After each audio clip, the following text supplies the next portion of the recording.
What's up, you movie collecting maniacs, and welcome back to the Lucid Nightmare. I'm your host, as always, Jay Schatzer, and it is time for another movie haul video. I've got a lot of awesome stuff that I've been holding off because so much has been going on. I've been putting a lot of reviews out, but my collection of stuff that I've recently picked up is just mounting, and it's almost out of control now because I went a little bit overboard this year with all my overtime at work. And I got a lot of awesome stuff. So let's just jump into it, see if we can get some of this stuff out of the way and back onto these shelves. I actually did a whole retooling back here and condensed a lot of things to make room. As you can see, there is not that much more room extra. Maybe there's some shelf space down there you can see. There's some stuff up here. I can put some things way off camera up there. But yeah, I got a lot of work to do. So let's get into this video and let me show you what I recently picked up, some awesome stuff. So let's do it. First up is a post-apocalyptic Italian flick. Those are my favorite to review. I'm thinking of actually watching this one because I haven't seen it before and I'm going to review it. Probably be my next review if I can get this going. But this is 2020 Texas Gladiators. Looks fascinating, fantastic. Just like all Italian post-apocalyptic flicks. Very, very full of energy and characters and just weirdness. Very fun to review and definitely fun to watch. But I've not seen this one, like I said. Want to check it out for myself pretty soon. This is a Joe D'Amato flick, so I've had a lot of his come across the channel. But yeah, Severin put this one out. Looks like a fun release, and I'm glad I picked it up. I was holding off a little bit, but then like I said, I've been splurging on a lot of things that I've been waiting on to add to the collection, and this is one of them. But yeah, 2020 Texas Gladiators. I think I'm going to watch it today because I got some downtime. I'm off of work, just got back from the gym, and here we are. So definitely be checking this one out sometime soon. But up next is a very interesting flick that I remember seeing a trailer for it years ago when I was big into the Eurospy movies. Still am, but I was really like hunting them down religiously. This one, it's a little bit later because those are more 60s, late 60s, early 70s. This is a late 70s flick that has the same kind of characteristics as Eurospy Bond flicks, Bond ripoff kind of style films. And this one looks like tongue-in-cheek to the extreme, very comedic, but very over the top and fun looking. It is #1 of the Secret Service. And yeah, it looks like a hell of a lot of fun with this one. I am really looking forward to checking this one out. Kino put this one out, and this is their new Kino Cult kind of sub-label that they've been doing recently. Number 21, if anyone keeps track of that stuff. Yeah. I was kind of excited when I saw that they were releasing this one and had to pick it up for myself because I've been wanting to see it, and yeah, it just looks like a good time. Really ridiculous and crazy. But I don't really know too much about it. I haven't really done any research, but I just know that I'm going to enjoy it because it's a Eurospy kind of Bond film.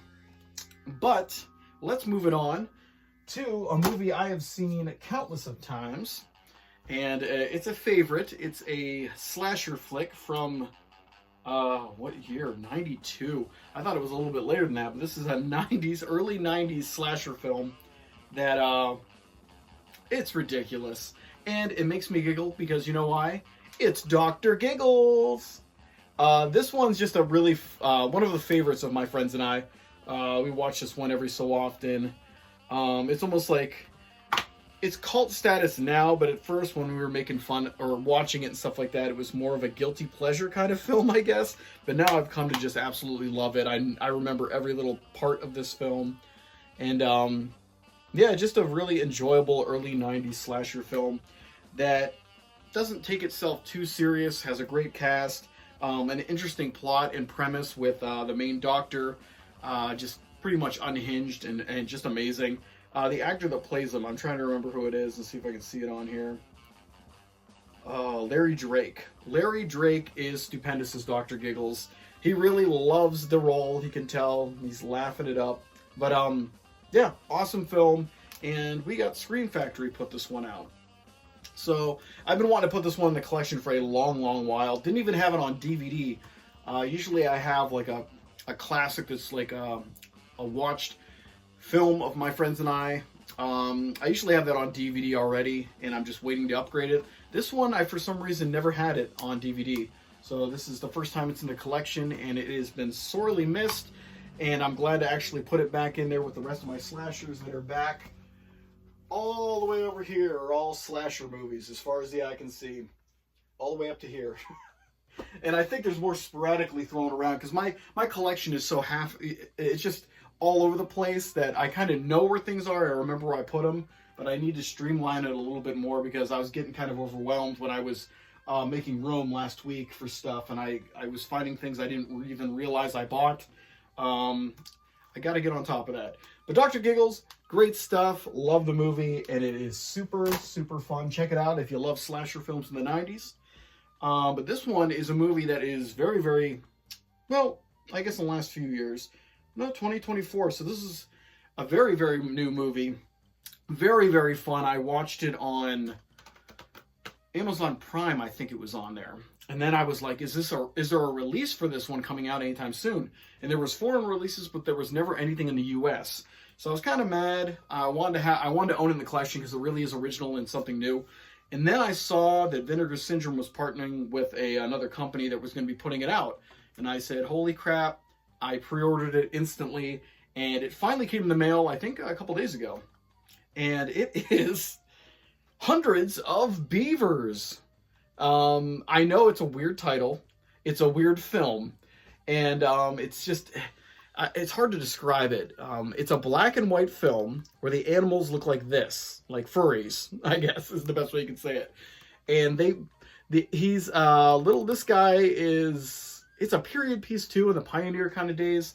His tragedy hits early in the movie, and he's kind of trying to reestablish himself and to find out if he could be a trapper or a fisherman or whatever, trying to survive in the wild. So he's running into all these problems and animals, and it culminates into this amazing ending where he's fighting pretty much hundreds of beavers, fist fighting them and all this different stuff. But it all comes down to the aesthetic of the film is very live-action Looney Tunes. Silent movie, live-action Looney Tune flick. Very unusual, but it has a charm to it that you really can't help but get wrapped up in. You have to really stay with it for the first 30 minutes, because there's a lot of... the way the comedy is, it repeats itself a lot, and...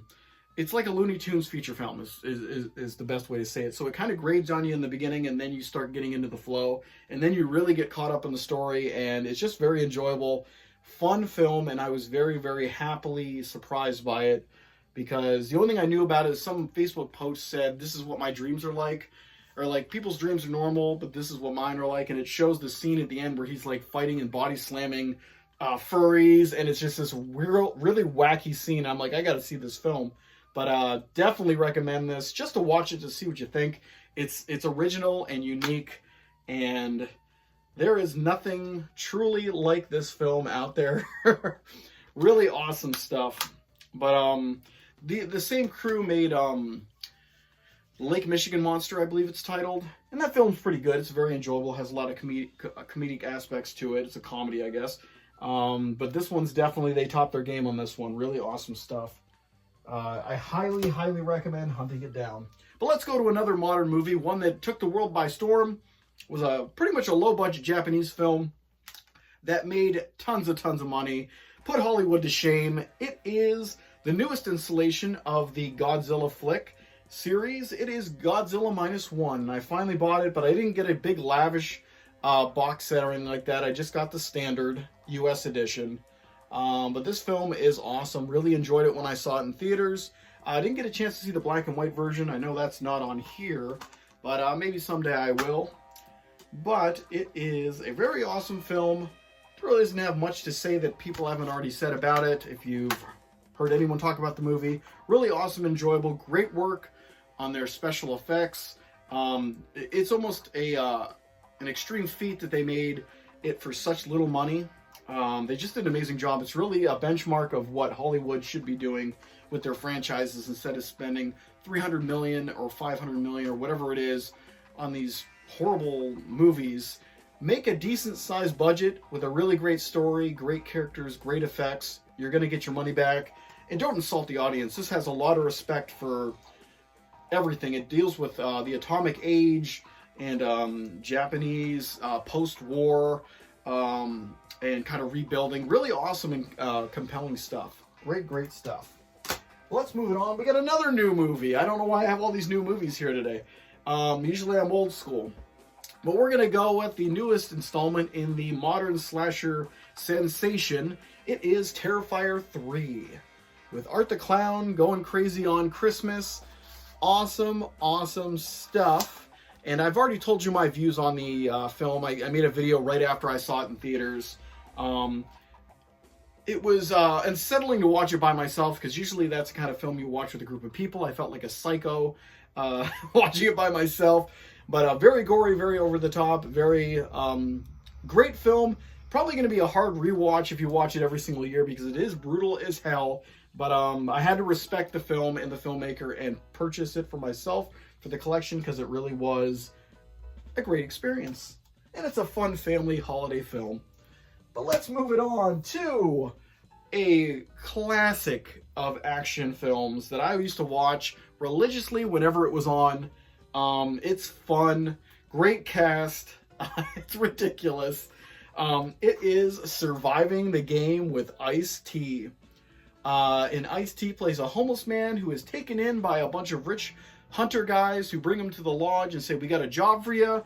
And when he gets there, they tell him the job is you have to survive. We're going to hunt you. So they hunt him in the woods.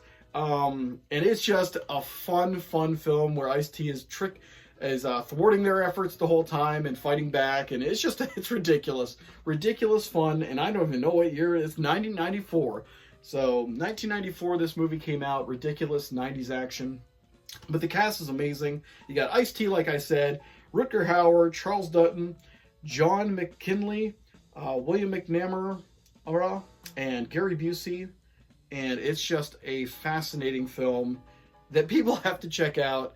If you love Ice-T, if you love ridiculous films, if you love 90s action, it definitely is fun. And like I said, I watched it every single time it was on TV. No matter what part it was on, I would watch it. It's pretty much off of, a spin-off of The Dangerous Game and all that different iterations of that story of man hunting man. But great fun stuff. And Shout Factory put this one out.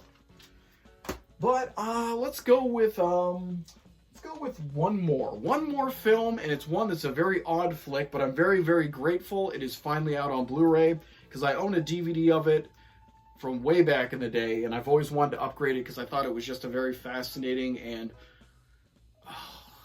surreal experience to watch this film when I first saw it. But Vinegar Syndrome put this one out, and I ordered it immediately when it was announced. It is Neither the Sea Nor the Sand. Now, this is a very hard movie to explain, but it is pretty much a romantic zombie film, a drama, a little bit of a thriller there, but it's pretty much centers around a woman and a man who are in a relationship. The man is slowly decaying and turning into a zombie, and they're pretty much trying to deal with it on an isolated kind of part of the ocean where the tide comes in every so often, so they're stranded on this piece of land where there's a lighthouse. I can't remember what the cottage or something is on this piece of land, but it's very interesting. So might be a little bit too slow paced for people if you're used to kind of more fast paced movies, but I thought it was really awesome. Had a very definite mood to it, and one that I recommend if you like interesting zombie tales that kind of go out of their way to be different.